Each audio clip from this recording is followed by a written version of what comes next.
Something I have been asked several times is what I think my biggest mistake was looking back over the last three renovations.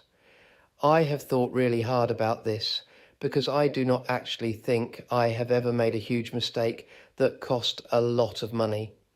I have made lots and lots of small ones and there has been a lot of learning. But in terms of actually doing the projects, the last one was probably the easiest because I had learnt so much from the first two. But when I really thought about it, I realised that actually my biggest mistake was on the third project because I did not know the rules when I bought it and I did not think through what I was doing. Here's a bit of background. I bought this lovely three-storey Victorian terraced house. It had been converted into a care home in the 1980s, knocked through with next door, number 61, the one on the right in this picture. The care home was closed down about 10 years ago. Someone then bought both properties, separated them, sold the one on the right, which was redeveloped, and planned to do number 63. But it turned out to be too much for them, so they put it on the market. By the time I bought it, it had been empty for about 8 years and was in a terrible condition inside. The owners had started the project, fallen out with the builders who had started doing things they had not been asked to do, and then just walked away from it. The ground floor in particular was in an absolute state. It had been converted back into residential use and had planning permission for 3 flats. I did not really think any further than that. I assumed I was doing exactly what I had done on the last 2 projects, which was to clear up whatever had been left behind and turn it into a beautiful space. But I was wrong. What I had not realised was that they do not treat something like this as a residential conversion. They treat it as a commercial development, and that means completely different rules under building regulations. That is where the problem started. Before you think, won't happen to me, I'd never try and convert a block of flats. This is actually more about risk than the type of building. So it could happen for a loft conversion, an apartment you plan to let, splitting a house, or anything else building control. Think is high risk. The first one I found out about was the roof. I knew I needed a new flat roof at the back.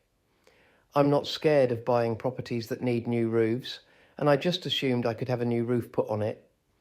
However, if you're doing what they class as a commercial development, you're not allowed to have a standard flat roof, which looks like this. You have to have what's called a warm roof, which means they have to put about 6 inches of insulation between the deck and the new roof covering. That is a lot more expensive and obviously causes some issues because suddenly the soffit is not in the right place and has to be deeper, and the guttering has to be redone. This cost me over 10,000 more than I had expected to pay for the new roof. So about 25,000 instead of around 12,000, which is a lot of money. The next thing I found out is that you have to have sound testing, document E approval, which was absolutely terrifying. I spoke to a bunch of people about it, building control and qualified sound testers, and I was basically told that it was a black art and that nobody can tell you what to do because it's relatively new being applied to old buildings, and there is no actual way of knowing until they do the testing whether the solutions have worked. So you literally have to do your best and then hope it passes. There are several solutions. One of them is to have the whole of the floor covered in insulated sound prevention matting. I was advised in an old Victorian I'd probably need 2 layers.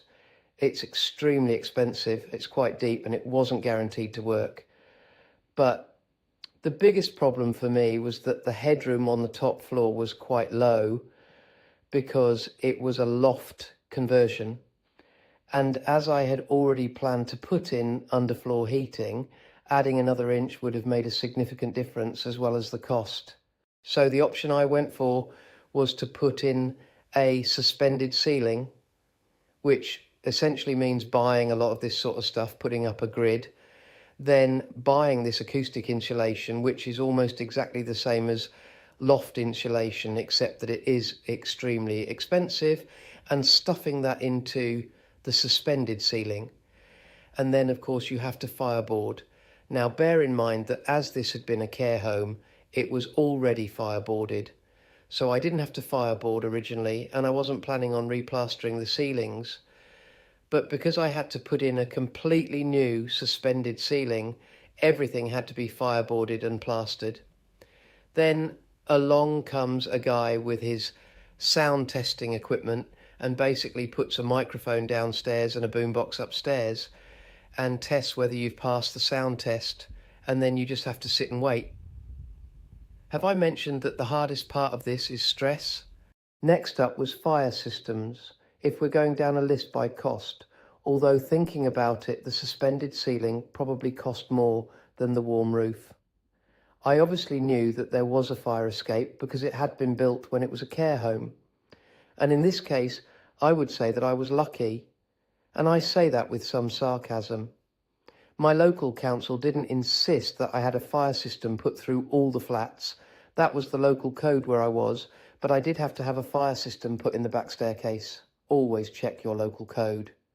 So I had to have a fire panel, warning systems, emergency lights, and signage, which you would expect. All the internal flat doors had to be fire doors. The main door out onto the stairs had to be a fire door with an automatic closer, and the main door out of the flats had to have an automatic closer and not be lockable in the sense that you have to be able to push it open from the inside. The big problem with that is that these locks cost about £100 each and are not intended for everyday use. Having 3 flats, so probably an average of 6 people going in and out every day, means that I get through at least one of these locks a year and have to have it replaced and all the keys cut.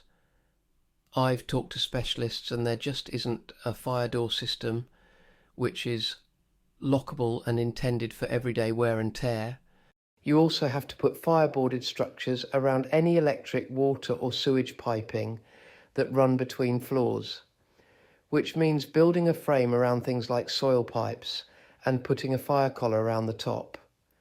The fire system is something I did get caught out on, and it is the only time I feel that I have been really badly ripped off by a tradesman. I only found out because of the smoke egress window on the top floor. That isn't a window that lets people out. It is a window that lets smoke escape. When the fire alarm goes off, the window has to open automatically. It isn't that complicated. You put in a normal window and then one of these gubbins that opens the window automatically with a little chain. The first problem I hit was that I had the window put in as part of all the windows being replaced, and they supplied of one of these openers. The fire system guy refused to screw it to the window because he said it would invalidate the window guarantee.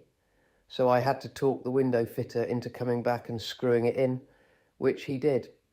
Then the fire guy said it didn't work, at which point the window fitter, who was really lovely, got really mad about it, took it away, had it tested and proved that it was brand new and worked perfectly.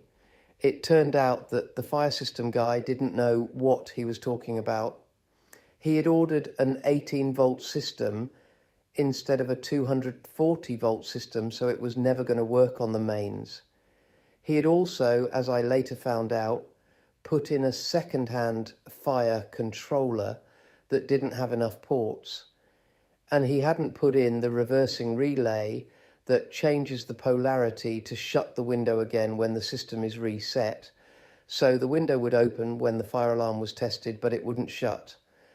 I had paid him in good faith when the job was finished and he signed it off. But when it was tested a few months later, it turned out it didn't work. And of course, he'd ghosted me. I think that is the only time I can think of where I got really badly done by a tradesman. But I suppose 1 in 3 renovations is not that bad. Talking of windows and moving back to things that you had to do extra, there was also a change in the regulations while I was doing the house. So all windows now have to have air vents. It's not major, but they cost about £20 extra per window, which adds up. You also have to put insulated plasterboard or drywall on all the exterior walls. and I hadn't been planning on plasterboarding all the exterior walls. This is drywall that has insulation bonded to the back of it.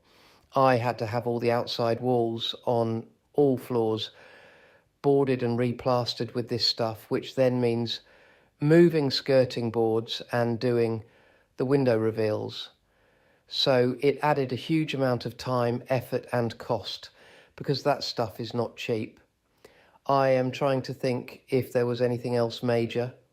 There were lots of little things, but the next one was actually about the overall project.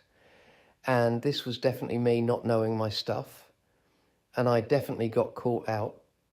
I had planning permission for 3 three-bedroom flats. And this is one of the interesting things I learned. The planning permission did not meet building control regulations, and I didn't know that they do not work together to check.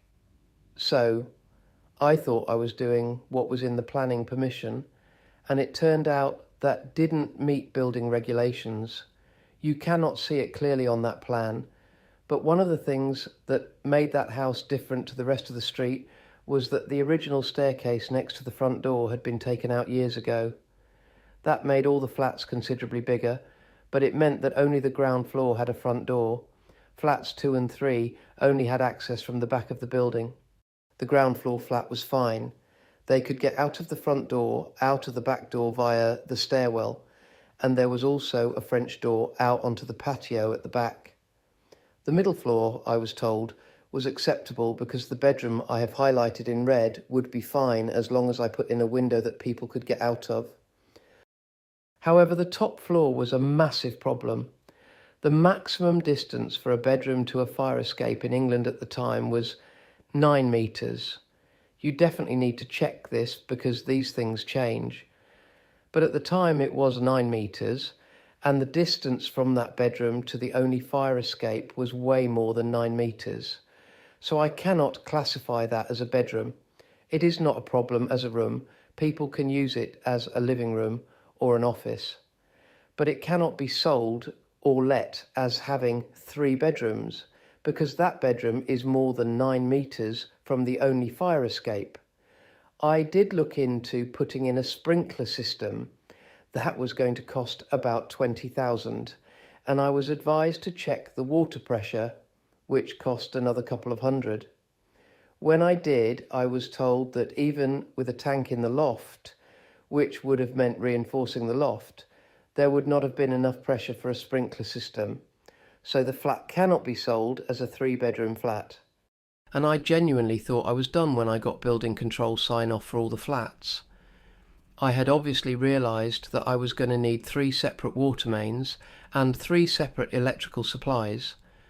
I was going to need to register the 3 separate flats and get 3 postal addresses and have 3 lots of local tax and bills, and then I tried to sell them. Turns out they are treated as new builds, so for anybody to get a mortgage to buy one of the flats, I have to have building indemnity. I'm just in the process of trying to get that. I'm told that you should have it before you start, although you can get it retrospectively. It costs more. And the big worry at the moment is that they are asking for completion statements. And of course I did most of the work, so it's not like a new build by a master builder. I don't have completion statements for anything.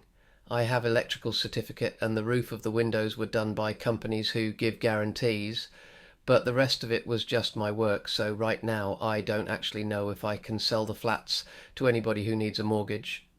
So there you go. My biggest mistake was not understanding that converting this residential house into 3 flats was a commercial development and all that implied.